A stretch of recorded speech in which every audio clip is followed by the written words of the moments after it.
বিশ্বকাপের শিরোপা নির্ধারণী ম্যাচে যখন দুই দল মাঠে নামবে তখন সবার নজর থাকবে শুধু খেলোয়াড়দের দিকে নয়, থাকবে একজন মানুষের দিকেও। তিনি হলেন স্লোভেনিয়ার অভিজ্ঞ রেফারি স্লাভকো ভেনচিচ, যার হাতে থাকবে আর্জেন্টিনা স্পেন ফাইনালের নিয়ন্ত্রণ। 46 বছর বয়সী ভেনচিচ আন্তর্জাতিক ফুটবলে পরিচিত এক নাম। 2010 সালে ফিফার আন্তর্জাতিক রেফারির স্বীকৃতি পাওয়ার পর থেকে ইউরোপের বড় বড় প্রতিযোগিতায় দায়িত্ব পালন করে আসছেন তিনি।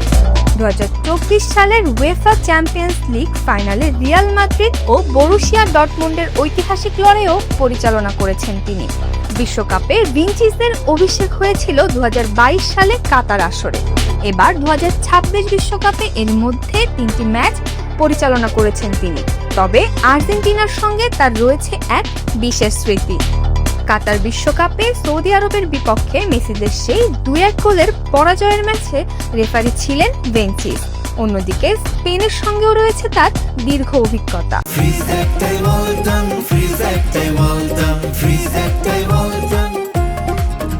ইউরো ন্যাশনাল লিগ সহ একাধিক গুরুত্বপূর্ণ ম্যাচে তিনি দায়িত্ব পালন করেছেন। এবার আর্জেন্টিনা স্পেন ফাইনালে তার প্রতিটি সিদ্ধান্ত হতে পারে আলোচনার কেন্দ্রবিন্দু। ভেনচিচ কি নিখুঁতভাবে সামলাতে পারবেন বিশ্বকাপের সবচেয়ে বড় ম্যাচের চাপ? সেই উত্তর মিলবে ফাইনালের মাঠেই।